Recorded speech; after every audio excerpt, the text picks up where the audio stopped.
I want you to imagine asking someone what they want out of life. More often than not, the answer is something like, I want to be happy. Happiness is something we all want. It's something we crave, but far too often it feels elusive, like we can't grab a hold of it and we can't experience it when we want. And so it feels like a fleeting feeling that we're always chasing. But what we know is that happiness doesn't have to be something that is elusive and out of our control. We can learn ways of building it into our lives. And this is important because research has shown that there is a strong link between happiness and overall well-being. People who are happy have stronger immune systems, they tend to live longer, and they tend to be more creative and productive. And happiness isn't just beneficial for the individual. It can also have an effect on the broader society. Communities in which people are happier tend to have lower crime rates, a stronger sense of community, and economic benefits. When we're happy, we become more resilient, we handle stress better, and we do positive behaviors that benefit ourselves and people around us. Happiness isn't a fleeting, ethereal emotion. It's a fundamental necessity for well-being, and it contributes to better health, stronger relationships, and increased longevity. So, understanding the benefits of happiness, it raises the question of what are some of the things that we can do to build and promote happiness in our lives? Well, the first thing we could focus on is gratitude. Now, our brains naturally have a negativity bias, and what that means is that we're more likely to focus on threats and negative events than on positive ones. And this can sometimes lead to a skewed perception of reality, where we look past the good things in our lives and focus on the bad. Now, we can tackle this negativity bias through something like gratitude. What gratitude does is that it causes us to focus on what we have rather than what we don't have. It shifts our perspective to a more positive view, helping us better appreciate the good things in our lives. Research has shown that practicing gratitude increases happiness, it improves physical health, it benefits our relationships, and it can even reduce stress and improve sleep. When you regularly practice gratitude, what happens is you start to rewire your brain to notice the good in everyday life. And there are different ways to practice gratitude. For some people, it's keeping a gratitude journal where every day they write down a couple of things that they're grateful for. It could also be something like setting an alarm on your phone to go off every day at some time to remind yourself to think about what you're grateful for that day.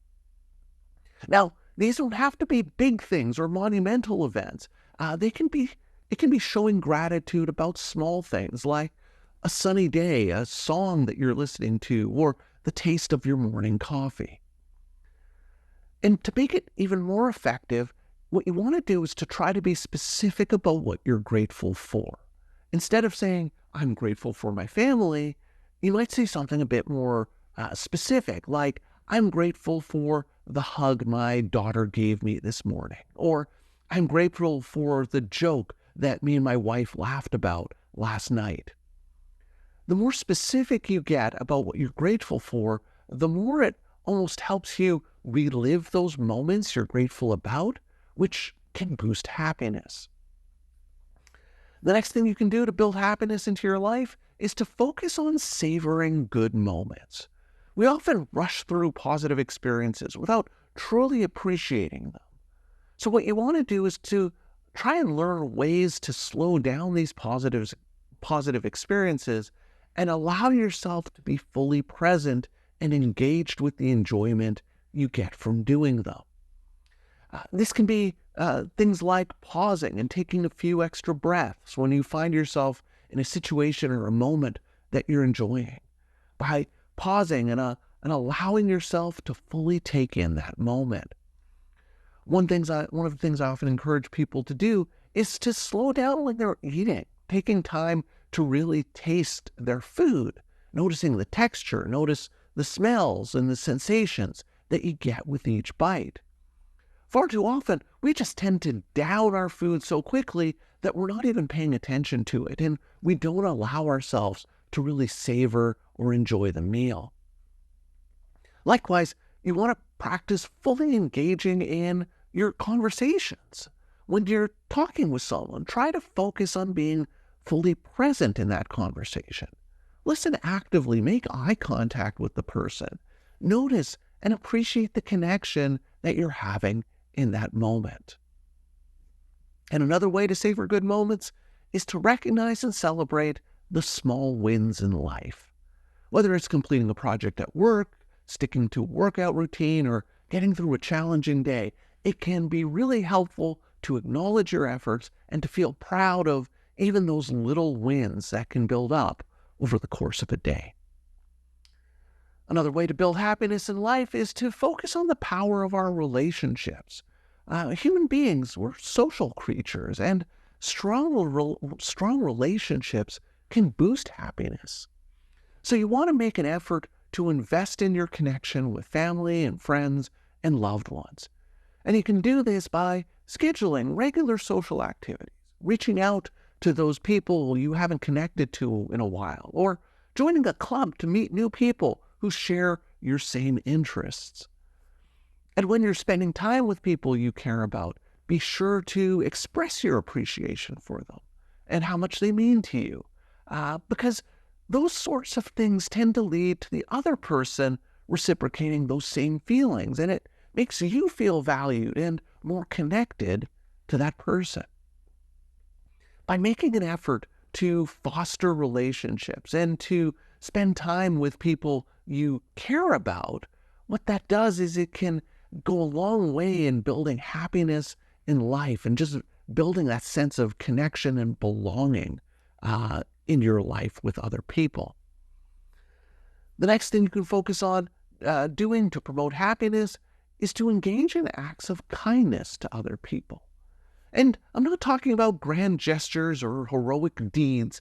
Rather, I'm thinking more about small things like helping a neighbor shovel snow off their driveway, volunteering at a local food bank, or just smiling at a stranger and saying good morning. These little things can make such a big difference in our attitude and our approach to the day. When we help other people, we create a positive feedback loop of happiness for ourselves and the people around us.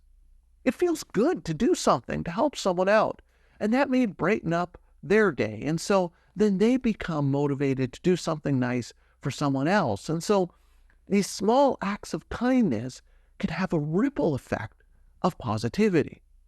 The whole idea of paying it forward and experiencing the intrinsic reward of doing something nice for someone without having to get anything back in return. Another way to build happiness is to engage in activities in which you experience a sense of joy and flow. And if you don't know what I mean when I say flow, flow is it's a state where you lose track of time and you become completely absorbed in the present moment and in what you're doing. People can often experience states of flow when they're doing things they enjoy, like painting, playing an instrument, playing a sport, or spending time in nature. These tend to be the activities in life that we really value, and when we engage in these activities, it leads to increased happiness. And so it becomes really important to make an effort to engage in these flow activities, because often we get so caught up in the responsibilities and chores and tasks in day-to-day life that we forget to make time for doing the things we love to do. And when we do those activities, they can really boost our sense of happiness. Another way to build and promote happiness in life is to practice self-compassion. And what I mean by that is to make an effort to be kind to yourself, especially in times of failure or difficulty. When you make a mistake, when things don't go your way, make sure you're being compassionate to yourself and speaking to yourself with the same kindness and understanding that you would offer to a friend or someone else. If you make a mistake, acknowledge it, learn from it, but move on without beating yourself up and without being overly critical of yourself. By practicing self-compassion, it changes that negative internal dialogue from something that's putting you down to something that's much more supportive and forgiving and allows you an opportunity to sort of learn and grow from the experience. And in that way, self-compassion becomes something that's critical for maintaining happiness. So it's key to recognize and understand that happiness isn't just an end goal, it's a process.